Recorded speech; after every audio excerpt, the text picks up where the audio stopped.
نحمدہ و نصلی علی رسولہ الکریم۔ عزیزان محترم، میں Muhammad Aslam Dodi, chairman liberal party Pakistan, آپ سے مخاطب ہوں اور آپ دیکھ رہے ہیں liberal party Pakistan YouTube channel. عزیزان محترم، اس چینل کے توسط سے آپ کے سامنے لبرل پارٹی پاکستان کا منشور بیان کیا جاتا ہے اور اسی مقصد کے لیے میں وقتاً فوقتاً آپ کے سامنے اپنے خیالات کا اظہار کرتا رہتا ہوں۔ عزیزان محترم، liberal party Pakistan YouTube channel آپ کا اپنا چینل ہے۔ میں توقع ظاہر کرتا ہوں اور امید کرتا ہوں کہ آپ اس چینل کو سبسکرائب کریں گے، لائک کریں گے، شیئر کریں گے اور بیل آئیکن کو بھی دبا دیں گے تاکہ پارٹی کی طرف سے دی جانے والی معلومات اور گزارشات بر وقت آپ کے پاس پہنچیں اور آپ کے دوست احباب اور عزیز و اقارب ان سے مکمل طور پر استفادہ کر سکیں۔ عزیزان محترم، آج کل لبرل پارٹی پاکستان کے بینر تلے اور اس کے سٹیج سے آپ کے سامنے 3 قسم کے اہم پروگرام پیش کیے جا رہے ہیں، جن میں سب سے پہلا قرآن پاک کی تفسیر کا پروگرام ہے فہم قرآن کے عنوان سے۔ اس پروگرام میں اعوذ باللہ من الشیطان الرجیم اس کی تفسیر کا سلسلہ آج کل جاری ہے اور اس پر کم و بیش 6 ایپیسوڈز میں نے مکمل کر دیے ہیں۔ انشاءاللہ تعالی العزیز زندگی رہی تو قرآن پاک کا مکمل ترجمہ اور تفسیر آپ کے سامنے رکھوں گا۔ اس کے علاوہ دوسرا پروگرام جو آپ کے سامنے پیش کیا جا رہا ہے وہ ہے سیرت النبی صلی اللہ علیہ وآلہ وسلم۔ اس پر بھی 30 سے زائد ایپیسوڈ آپ کے سامنے پیش کیے جا چکے ہیں اور یہ سلسلہ جاری و ساری ہے۔ تیسرا پروگرام میری کتاب جدلیاتی لبرلزم کو ایپیسوڈز کی صورت میں آپ کے سامنے پیش کیا جانا ہے۔ یہ سلسلہ بھی جاری ہے اور اس پر میں 62 ایپیسوڈز آپ کے سامنے کر چکا ہوں۔ آج اپنی اسی کتاب جدلیاتی لبرلزم کا 63واں ایپیسوڈ یعنی 63واں ایپیسوڈ آپ کے سامنے انشاءاللہ تعالی العزیز کروں گا۔ عزیزان محترم، میں آپ کے سامنے پچھلے چند ایپیسوڈ میں لبرلزم کا کلاسیکل پارٹ یعنی کلاسیکل لبرلزم اس کے 7 پارٹ میں نے آپ کے سامنے بیان کیے ہیں اور ابھی تک یہ سلسلہ جاری ہے۔ یعنی کلاسیکل لبرلزم سے پہلے ہسٹوریکل لبرلزم یعنی تاریخی لبرلزم ابتدائی وہ بھی آپ کے سامنے بیان کر چکا ہوں اور اب کلاسیکل لبرلزم آپ کے سامنے بیان کر رہا ہوں۔ آج کلاسیکل لبرلزم کا پارٹ 8واں پارٹ یعنی پارٹ 8 آپ کے سامنے پیش کروں گا۔ عزیزان محترم، میں اس سے قبل آپ کے سامنے جان لاک جو کہ ایک انگریز نوجوان تھا، برطانیہ میں پیدا ہوا، انگلینڈ میں، اس نے جو نظریات دیے اپنے سماج کے لوگوں کو، اپنی قوم کو، وہ بڑی منفرد قسم کے تھے اور جان لاک کے نظریات کو اہل مغرب نے ہاتھوں ہاتھ لیا۔ اس کا بنیادی نظریہ یہ تھا کہ فرد کو آزادی دی جائے اور اقتدار کی باغ ڈور بادشاہ کی بجائے عوام کے ہاتھوں میں دی جائے، یعنی عوام کی حکومت عوام کے ذریعے اور عوام ہی کے لیے، یعنی عوام ہی اپنا نمائندہ منتخب کریں، عوام ہی اپنا سربراہ حکومت منتخب کریں جو ان پر حکومت کرے اور عوام کے نمائندوں کے ذریعے ہی حکومت کی جائے۔ یعنی کہ پہلی جو بادشاہ کو خدائی الہامات کے بارے میں کہا جاتا تھا کہ اللہ تبارک و تعالیٰ کی طرف سے دیے گئے جو ہے اس کے پاس کچھ قوانین ہیں، ان کے مطابق بادشاہ حکومت کرتا ہے، تو اس کو اس نے بیک جنبش زبان مسترد کر دیا اور اس نے کہا کہ عوام ہی کے ذریعے حکومت کی جائے گی، عوامی نمائندے منتخب کیے جائیں اور اکثریتی رائے سے حکومت جو ہے وہ قائم کی جائے اور عوامی نمائندے جو ہیں وہ اپنی قوم کے لیے، اپنے ملک کے لیے ایک آئین مرتب کریں۔ تو اس طرح جان لاک کی خدمات کے بدلہ میں، جان لاک کی خدمات کی وجہ سے آئینی حکومتیں قائم ہوئیں اور دھڑا دھڑ مغرب میں آئینی حکومتوں کا قیام عمل میں آیا۔ بادشاہتیں ایک ایک کر کے مٹتی چلی گئیں اور آئینی حکومتیں قائم ہوتی چلی گئیں۔ برطانیہ میں بھی آئینی حکومت قائم ہوئی کروم ویل کی قیادت میں، جسے دولت مشترکہ کا نام دیا گیا۔ تو آج میں تھوڑا سا آگے چلوں گا کہ جان لاک کے نظریات کی بدولت امریکہ پر اس کے کیا اثرات ہوئے، کیونکہ ان دنوں امریکہ ایک نو دریافت شدہ ملک تھا، نیا نیا دریافت ہوا تھا، اور وہاں پر جو وہاں کی مقامی آبادی تھی وہ تو ریڈ انڈین تھے جو غاروں میں رہتے تھے، اور وہاں پہ جو نئی آبادیاں اب ہو رہی تھیں ان میں سب کے سب برطانیہ کے لوگ تھے، کیونکہ برطانیہ نے امریکہ کو دریافت کیا تھا۔ تو برطانیہ سے ہی بحری جہازوں میں، بڑی بڑی کشتیوں میں بھر بھر کر لوگ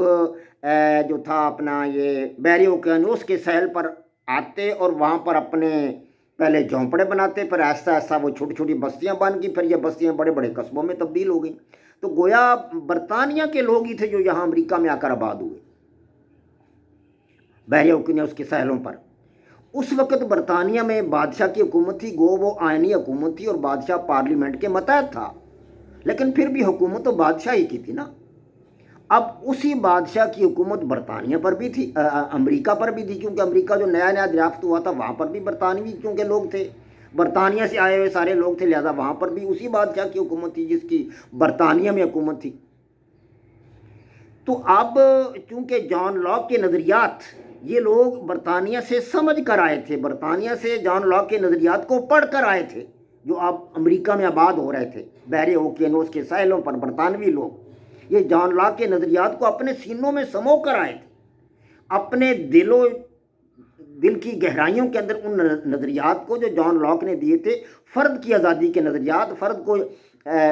حقوق دینے کے نظریات، اور فرد کو اپنا جائیداد بنانے کے حقوق دینے کے نظریات، اور فرد کی آزادی کے نظریات، یہ سب کے سب نظریات برطانیہ والے جو امریکہ میں آ کر آباد ہو رہے تھے بحر اوقیانوس کے ساحلوں پر، تو یہ لوگ وہاں سے یہ نظریات لے کر آئے تھے۔ تو اب انہوں نے پروگرام بنایا کہ بادشاہت کا جوا اپنی گردن سے اتار پھینکا جائے۔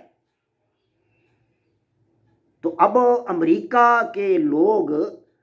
انہوں نے یہ متفقہ طور پر فیصلہ کر لیا اور یہ عہد کر لیا کہ برطانوی حکومت کے ساتھ جنگ کی جائے گی، بادشاہ کے ساتھ جنگ کی جائے گی، اور جو برطانوی بادشاہت کا جو ہے وہ گردن سے اتار پھینکا جائے گا، اور عوام کی حکومت قائم کی جائے گی، عوامی رائے سے حکومت قائم کی جائے گی، اور یہاں پر عوام خود حکومت کریں گے۔ تو اس سلسلہ میں انہوں نے اتحاد قائم کیا، اور جارج واشنگٹن نامی ایک نوجوان نے ان کی قیادت کی، اور انہوں نے 4 جولائی 1776 کو امریکہ کی آزادی کا اعلان کر دیا، بادشاہ کے خلاف بغاوت کر دی، برطانوی بادشاہ جس کی یہاں حکومت تھی امریکہ میں، اس کے خلاف بغاوت کا اعلان کر دیا اور غلامی کا جوا اتار پھینکا، اور 4 جولائی 1776 کو انہوں نے امریکہ کی آزادی کا اعلان کر دیا۔ یہ دنیا میں یعنی روئے زمین پر تاریخ کی پہلی لبرل جمہوری حکومت تھی امریکہ، اور اس میں فرد کو آزادی دی گئی تھی، شخصی حقوق دیے گئے تھے، ذاتی جائیداد کا حق دیا گیا تھا، مال و جان کی تحفظ کا حق دیا گیا تھا کہ حکومت فرد کے مال و جان کی حفاظت کرے گی، اس کی ذاتی جائیداد اس کو بنانے کا حق حاصل ہے، اس کو شخصی طور پر آزادی حاصل ہے، اسے بولنے کی آزادی حاصل ہے، تحریر و تقریر کی آزادی حاصل ہے، اور اس کی مال و جان کا تحفظ کیا جائے گا۔ یہ تمام آزادیاں اس حکومت کے تحت دی گئیں، اور یہ سب کچھ جان لاک کی کتاب جو تھی حکومت پر 2 مقالے، وہاں سے لیا گیا تھا۔ گویا کہ جان لاک کے نظریات کو جو وہ اپنے سینوں میں سمو کر آئے تھے، ان نظریات کو انہوں نے اپنے آئین میں درج کر لیا، اور امریکہ کا یہ جو آئین تھا وہ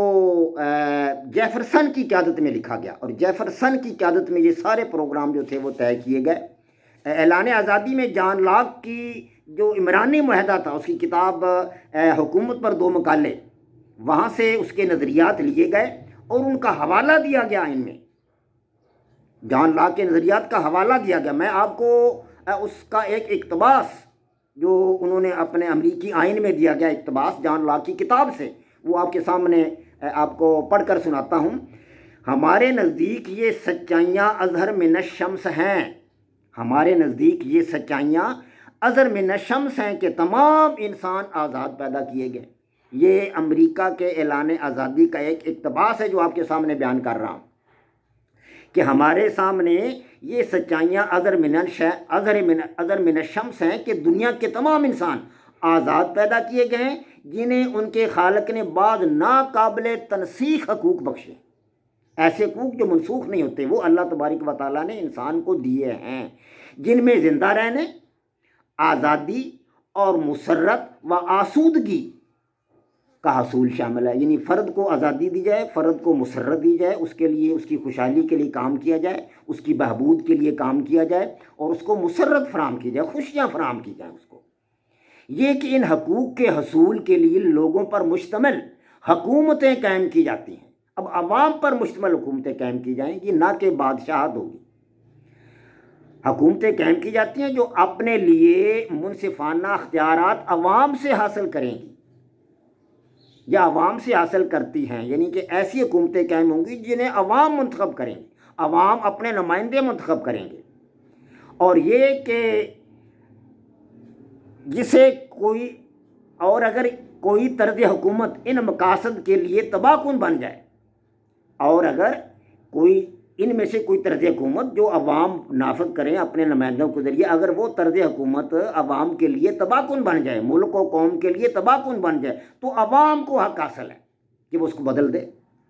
عوام کو حاصل ہے کہ اس حکومت کو ختم کر دے، تبدیل کر دے، اور ایک نئی حکومت قائم کرے، یعنی بادشاہ کے حقوق مکمل طور پر ختم کر، الہامی حقوق جو بادشاہ کے الہامی حقوق تھے اس کا دعویٰ مکمل طور پر مسترد کر دیا گیا، اور یہ سارے کے سارے حقوق عوام کو دے دیے جان لاک نے۔ یہ امریکہ کے اعلان آزادی کا اقتباس آپ کے سامنے پیش کر رہا ہوں، جو امریکہ کے اعلان آزادی کا جو